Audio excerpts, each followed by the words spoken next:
the keys are to the glory days at the stick. From who's got it better than us to brick by brick. It's always the 49ers way, from off-season to game day. Yeah, we talk back. It's the 49ers Cutback.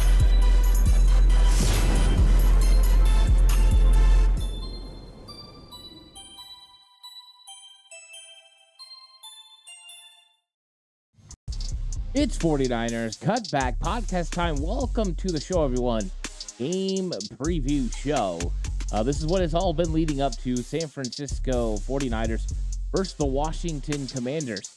And this one has seen a bunch of different storylines during the week. Yes, this one is not one of those tail of the tape matchups that everyone wants to see, a heavyweight fight between two of the best in the NFL.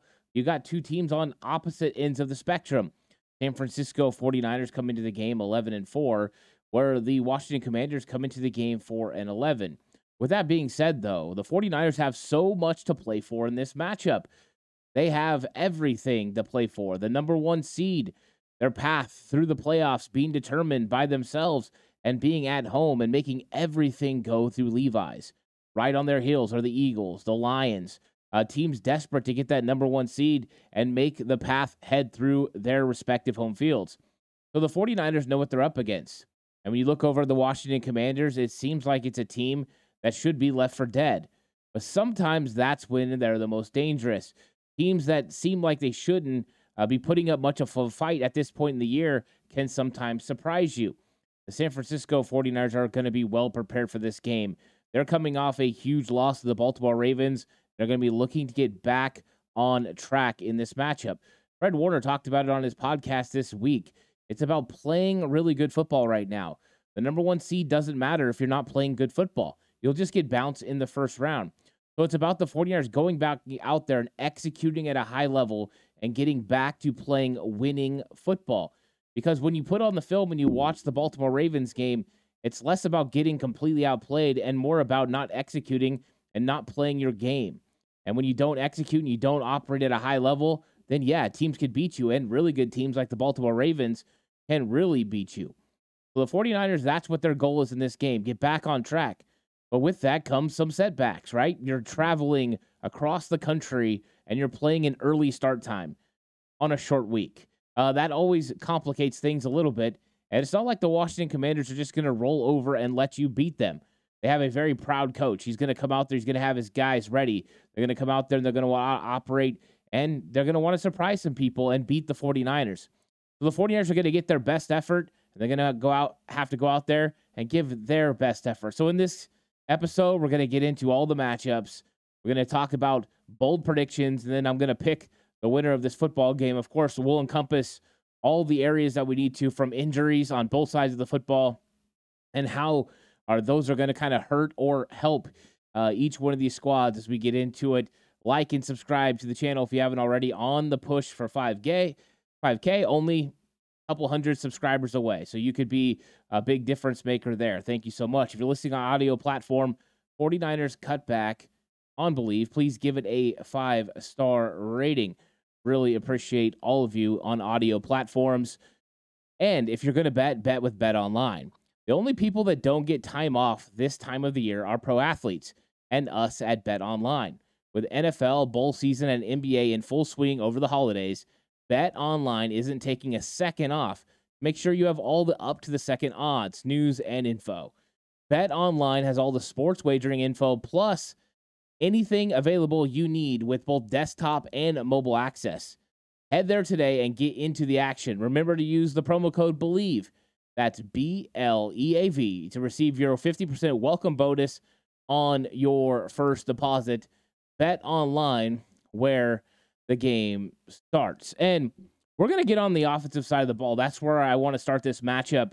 And I got to talk about some of the injuries that the Washington Commanders are facing, because I think those do dictate how they play defense and ultimately how the 49ers plan to attack the Washington Commanders.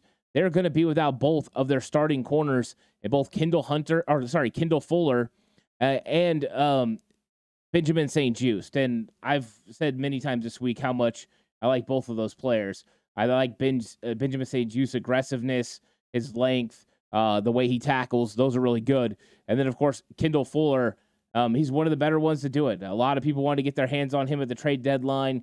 He's a very, very good cornerback. So 2 big losses. It looks like Tariq Castro-Fields, a former 49ers draft pick, a 6th-round comp pick in 2022, will be starting for the Commanders. And then they lost safety Percy Butler as well. He's dealing with a wrist injury. So you see 3 parts of their secondary hurt. And then also they've had a illness with James Smith-Williams. So we'll see if he's able to go in this game. But unfortunate, they're losing a lot of guys in the secondary, and that's going to play a big part in this game because the 49ers, just like always, they have certain things they want to do.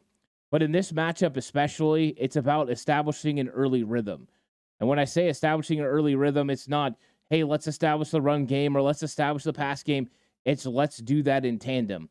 I think in this matchup in particular, when you have the studs that you're going to be facing on the interior with Jonathan Allen and Daron Payne, yeah, you want to run the football, but you want to make sure you execute your game plan as well. Whether that means quick passes, getting the ball out, moving the pocket, attacking downfield. You kind of just want to find an early rhythm. And yes, you want to get some runs sprinkled in there. So whatever your early script is, you want it to be balanced. Kyle's always is balanced, just at which time they happen of run to pass plays. So we know the 49ers are going to want to establish that. You can take advantage of edge defenders, and you can take advantage of linebackers in the running game. You can also take advantage of those linebackers in the passing game as well. So I think the 49ers will turn in attention early to running the football as long as Ron Rivera's defense doesn't bring 8 guys in the box. I think if 8 guys come in the box and they really press the line of scrimmage, the San Francisco 49ers will turn to Brock Purdy and that passing game to get going. And that's when you have to find rhythm in the passing game. Now, every time they go to 2 high safety, run the football. Whenever they go to single high safety, go ahead and throw it, take advantage of that opportunity, get rid of the football. With a new way of attacking the 49ers defense that Baltimore presented, the 49ers are going to see some things different from the Commanders. Now, they don't have the talent that the Baltimore Ravens have to be able to execute all of it, so you will not see a consistent game plan, but you have to be ready for the little twists and turns that are going to come with a very experienced defensive play caller in Ron Rivera and what he's going to do. So establish the run game, and that should be an area the 49ers can attack because the 49ers rush for nearly 140 yards per game on the ground, and the Commanders give up over 120. So the 49ers should be able to get well over 100 yards on the ground this week using Christian McCaffrey, the returning Elijah Mitchell, and we'll see how Jordan Mason fits into this. He has been dealing with an illness during the week, so we'll see how many reps he gets or if he's strictly on special teams with the 49ers going with a 2-man attack with McCaffrey and Elijah Mitchell. Last week, it was all Christian McCaffrey. He played 70 snaps on offense. Pretty ridiculous. We'll see what the 49ers do and if they decide to kind of, temper that and not exactly have him get that many carries at the time. So establishing that run game is going to be a little bit different. You're playing against a 4-3 defense, and you've been so used to playing against 5-man fronts pretty consistently this year with all the 3-4 defenses the 49ers have been playing. So the only way that you will see a 5-man front is if the Commanders decide to bring a linebacker up.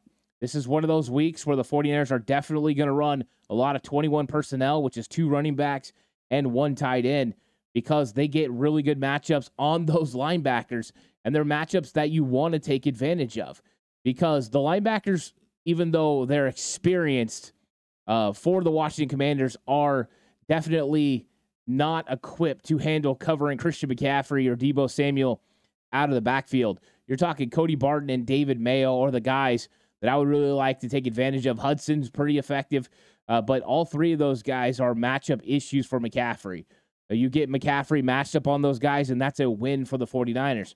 They also aren't the best at stopping the run. So the 49ers should be able to attack the linebackers, should be able to find those matchups you really like with McCaffrey, scheme it up to get matchups you like with Deebo Samuel. I think that's where the 49ers can definitely be effective in not just the run game, but also the passing game. So I think that the 49ers are going to be ready to run the football and then take advantage of some easy looks in the passing game when they're in 21 personnel with Kyle Juszczyk and George Kittle on the field.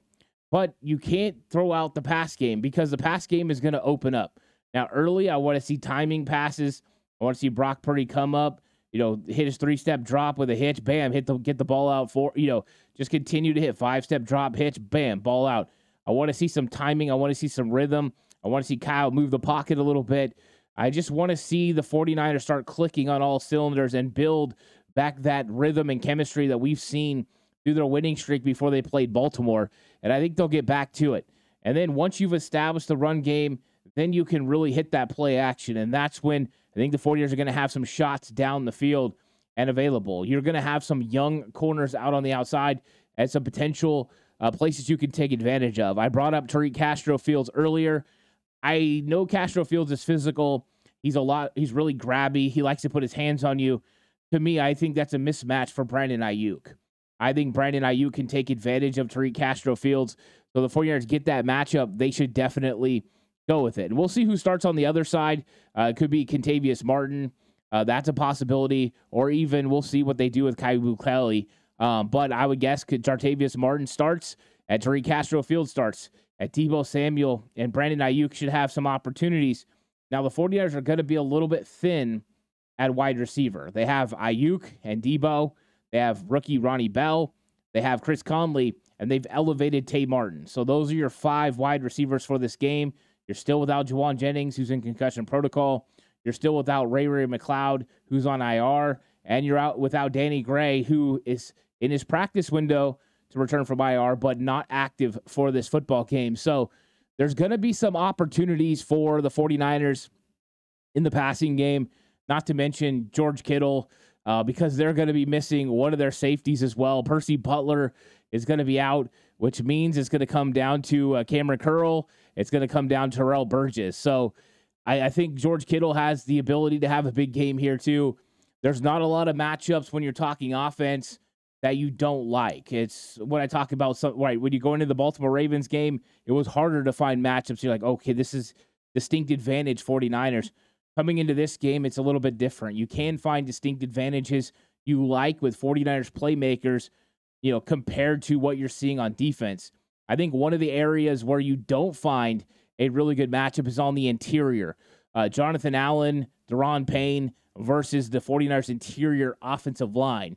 Now, Aaron Banks is listed as questionable. We don't know. He didn't practice all week.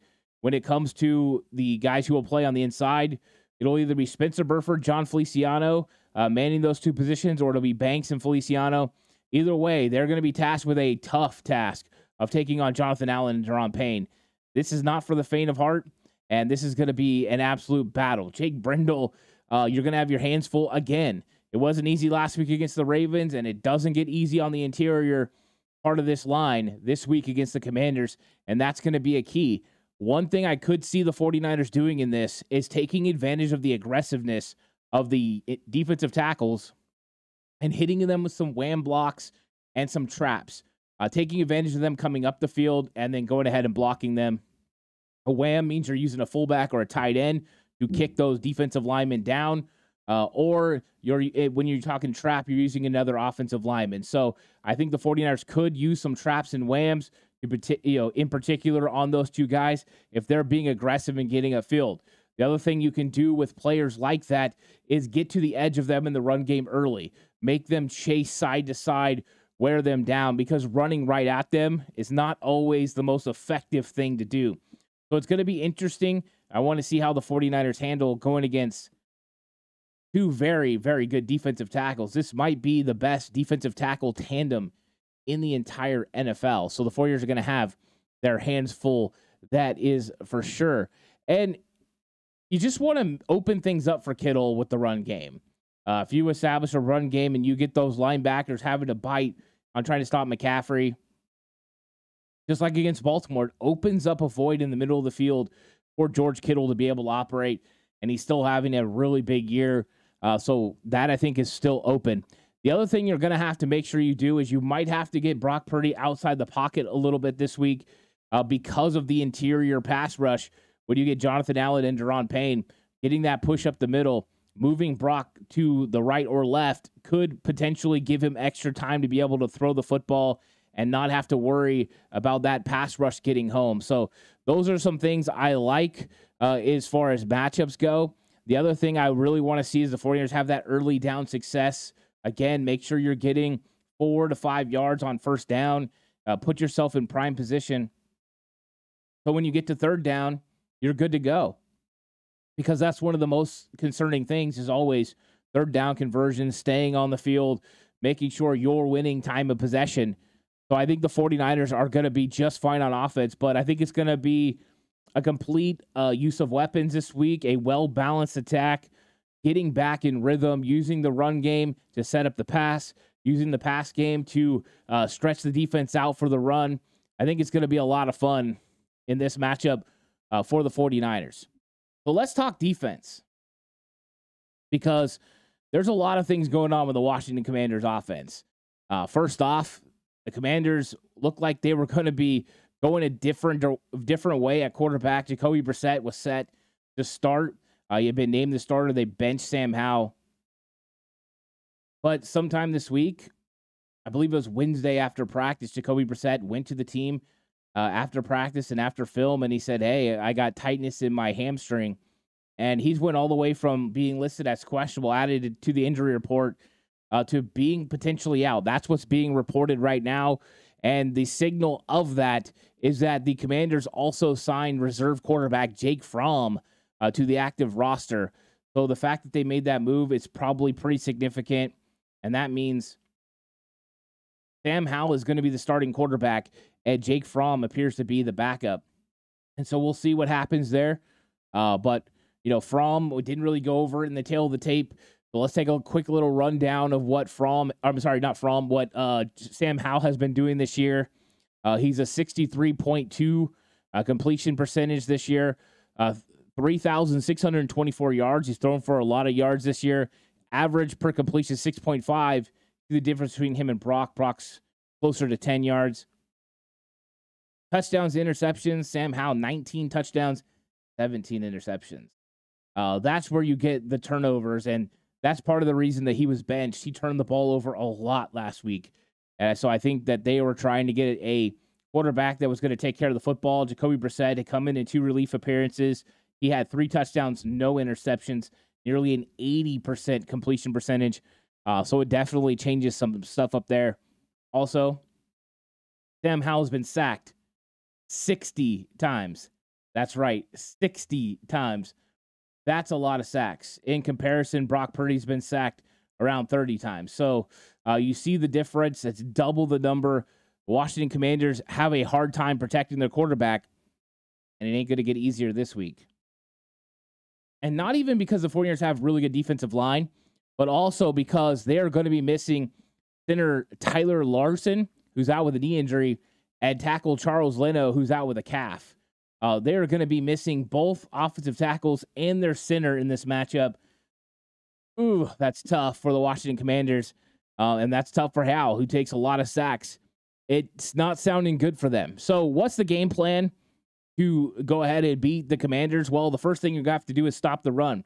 Brian Robinson is expected to be back from injury, so you got to make sure you slow him down. Now, with the offense the way it is, with Eric Bieniemy at the helm, it's a different style of offense than we saw last year when the 49ers played the Commanders. Last year when we played the Commanders, it was lots of tight ends, 3 yards in a cloud of dust, try to get first downs, and if you did convert on fourth down or third and short, then you just continue the drive. They limited the amount of possessions. They played tough defense, and they were in every single game. Well, with Eric Bieniemy came a more wide-open style of offense, using the tight ends a lot more, especially moving them behind the line of scrimmage with move tight ends, getting them open over the middle of the field, a la Jason Kelsey. A la Travis Kelsey. Getting this all wrong. But anyways, yeah, a la Kelsey, just getting them open and available out there in the open space. And when it comes to it, that's what they've been trying to do with Logan Thomas, getting him available. But the run game is happening a lot more at a shotgun, and with it, less success for the running backs. Antonio Gibson hasn't been as successful as I believe they thought he was going to be. He's a dual threat guy who can catch the ball in the backfield and run, but yet hasn't seen big rewards for all that play. So 49ers need to come in and stop the run early, Once you make them one-dimensional, I think Sam Howell will really struggle if you do that. They need to make sure that they come up, even if they come up, bring 8 in the box to stop the run. I think they need to do it just to establish they can stop the run. But I do believe the 49ers can stop with 7. I really do. I think early on in this game, the 49ers can stop with 7. And thanks so much for the subscription.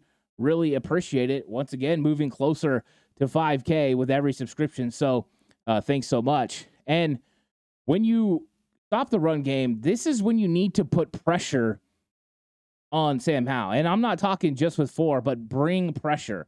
I think Howell will make mistakes. There's going to be opportunities for sacks. And what do we know by his stats? He's been sacked 60 times. He has 17 interceptions. You can get to Sam Howell. You can disrupt Sam Howell. And you can make plays against Sam Howell. So I expect the 49ers to bring the heat. I look for some nickel blitzes. I think some linebackers are going to come. I think they're going to disguise coverages. I think they're really going to be sticky on the wide receivers. I've said play tight on these wide receivers. I know who they got. Terry McLaurin, he's good. Curtis Samuel, good. Right? De'Ami Brown, good. I mean, they've got a lot of really dynamic players. Jahan Dotson, it's talent, right? Logan Thomas at the tight end position, talent. But you have some experienced safeties that you're going to be employing in this game that can help with Logan Thomas, because you're going to be bringing in some pretty good players. And Tashawn Gibson's going to be doing a big deal. Logan Ryan going to get his first start of the season. But these guys are well-versed in coverages. They can definitely disguise some things up. And I think the 49ers secondary just needs to be bullyish. Get right on top of these guys, make them earn every single yard, make them earn every single catch, and put the pressure on the quarterback. And I think if they do that, they're going to put themselves in a prime position to be able to get off the field or even to get some big pivotal turnovers. And the 49ers didn't have any interceptions, no turnovers against the Baltimore Ravens. They need to get that going again. When the 49ers defense makes plays, it helps. Now, you always want to get off the field on third down, get a turnover on downs if possible, but turnovers and sudden changes are just as important. I look for the 49ers to try to press the issue, try to make Sam Howell beat them in this game. And if he can, then you tip your cap. But if he can't, it's going to be a lot of really, really interesting plays. So let's talk about third down. And third down is always a must-win for the 49ers. And the 49ers are still close to 50% conversion rate on offense, which is great. It didn't go down very much, 1% from the Baltimore Ravens game, where they weren't as successful on third down as I know they would like to be. And then when you look at the Commanders, they give up third down conversions at 40%. So there should be an opportunity for the 49ers to convert on third down pretty consistently. My goal would be, if I was the 49ers, would be to not face very many third downs. 5 to 8 third downs, probably closer to 5, is what you're seeking in this matchup. So I look for the 49ers to be very keen on getting good explosive plays on first and second down and being able to get consistent first downs after that. When it comes to the Commanders, they only convert on third down at 36%. They face a lot of third and longs, and the 49ers know if they get third and long, come after Sam Howell, just bring the pressure on him. If it's third and really long, then yeah, play coverage, tackle underneath, get off the field. But if it's third and 7, 8, bring pressure, make him make a quick decision, make him release that ball quickly, because that's when you have the opportunity to get a big-time turnover or to make a big-time play on Howell and get a sack. So I look for the 49ers to put pressure there, and the 49ers defense has been playing at 39% on third down as far as their conversion rate. So I expect them to hold the Washington Commanders under 40% for this game. Turnovers is always big. 49ers just had a lot of turnovers against the Baltimore Ravens. But when it comes to giveaways, the Commanders have given up the football 27 times this season. That's a lot. And so the 49ers are going to have opportunities to get their hands on the football. 49ers have 17 takeaways. Of course, 5 last week really inflated that number. When it comes to takeaways, the 49ers have caused 25 takeaways on defense to the Commanders' 17. Commanders have found the ball, but not as consistently as they would like on defense. And so they have a big turnover differential hole, as they are minus 10 in turnover differential, which means they turn over the ball 10 more times than they get turnovers. That's not winning football. And I think that's what you're seeing from them right now, is just not consistent, making mistakes. And ultimately, that always hurts you, especially against a good team but like the 49ers. 49ers are +8. Last week, it was +13. Just shows how quickly things can change in the NFL. So the 49ers want to get back and make that number even higher. And if they win the turnover battle against the Washington Commanders, they will for sure win this football game. So to me, it's something that I know they're going to do, and I'm really excited about it. But let's get into some wow, that's bold predictions. Wow, that's really bold.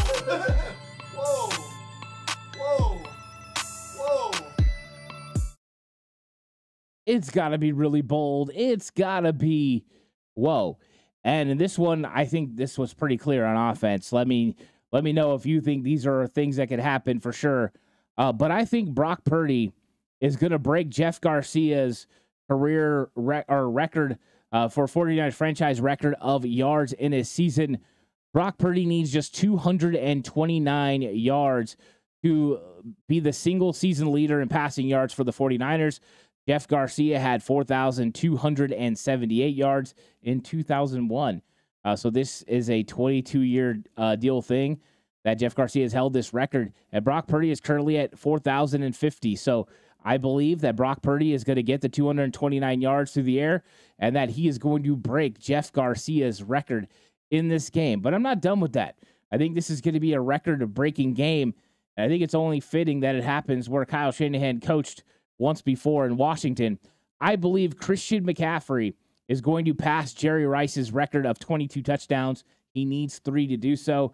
I think Christian McCaffrey is going to get 3 touchdowns in this game. And I think he's going to pass Jerry Rice's record and be the new franchise leader in touchdowns in a season. I also believe George Kittle is going to cross 1,000 yards. And yes, this one is not bold at all. He needs 9 yards to be able to cross the 1,000-yard threshold, which would make him and Brandon Ayuk the first tandem since Jerry Rice and T.O. to do it over 20 years ago. So you could see the kind of the rare era that this offense is putting themselves in. So I think this is going to happen. George Kittle's going to break that record. And I went a little bit further, and I believe Deebo Samuel is going to get half of his necessary yards to get to 1,000. So Deebo needs 164 yards to cross 1,000 yards receiving. He already has crossed 1,000 yards from scrimmage. Now he just needs to cross 1,000 yards from receiving, which would make 3 players do that. In fact, the last team to accomplish having a 4,000-yard passer, having a 1,000-yard rusher, and 3 1,000-yard receivers was the 2004 Indianapolis Colts, led by Peyton Manning. And we know how dynamic those offenses were. So I think Deebo is going to get half of it. I believe he gets at least 82 yards receiving in this football game. I think the 49ers are going to have a big offensive explosion. And those are my offensive wow, that's bold predictions. Now, over on defense, I think the 49ers are going to hold the Commanders to under 80 yards on the ground. I think they're going to do a really good job of stopping the run game, never let Brian Robinson go. They're just not going to give up any yards on the ground. They're going to be very stifling. I think that's going to put a lot of pressure on Sam Howell. And because of that, I think the 49ers are going to get 6 sacks in this game. People have been asking, where's Bosa? Where's Chase Young? Where are these guys at? Why are they not consistently putting pressure on the quarterback? I think you're going to see pressure. They're missing their offensive tackles. They're missing their starting center. And they have a quarterback that has been sacked 60 times this season. I think the 49ers are going to get after him a lot. And I think they get 6 sacks in this football game. And that's all you can really ask for when you're talking about production from a defensive line. I think this is going to be a fantastic game for the 49ers. We're going to see a lot of offensive records be broken. We're going to see defense get after them in a big way. And the 49ers are going to refine their rhythm. So, score prediction time for the 49ers. I believe that the San Francisco 49ers are going to get a big win. I think they're ticked off. I think they're upset. I think they're not happy with how they executed last week. I think they want to go out there and prove how good they can execute against the Washington Commanders. And I think they want this game over quickly. And I think that's what their offense is going to go out there and do. I think the 49ers are going to win this game 42-12. This is the biggest number I've picked or I've said all year, right? The biggest discrepancy between points. I think the 49ers are that much better than the Washington Commanders. Commanders missing way too many players on defense, missing way too many players on offense. And even though the 49ers have injuries as well, the 49ers still have some of their main guys. Trent Williams is available. They have some of their main weapons on. They have all their main weapons on offense. To me, the 49ers are going to go off in this game. They're going to explode. They're going to have a big game. Records are going to fall, and the San Francisco 49ers are going to beat the Washington Commanders and come one game away from clinching home field advantage. And we'll see what happens. There's still a scenarios in which the 49ers can clinch this week. Of course, later tonight, the Detroit Lions and Dallas Cowboys have a game. If the Cowboys win, the 49ers inch closer to the number 1 seed. A Cowboys win and then a Arizona Cardinals victory over the Philadelphia Eagles and a 49ers win against the Washington Commanders would clinch the number 1 seed in the playoffs and make the Week 18 matchup against the Los Angeles Rams irrelevant. But until that happens, the 49ers have to plan on winning both games. One of the best ways to do it, get up early, get up big against Washington. That way, when you get to the fourth quarter, you can rest your starters and make sure they're ready, healthy, and capable of beating the Los Angeles Rams in Week 18, which is still be determined if it's going to be a Sunday or a Saturday matchup. We'll have to be waiting for that one, but I'd like to thank you all for coming through. Like and subscribe. You've seen the subscription come through. We're getting closer to 5,000. Appreciate everyone's subscription. And if you're listening to audio platform, 49ers Cutback on Believe, brought to you by Bet Online, where the game starts. More content coming up after the game, a game reaction show tomorrow. It's going to be New Year's Eve. So join me for New Year's Eve reaction show. It's going to be a lot of fun. But until then, stay safe. And remember, the right way is always the 49ers way.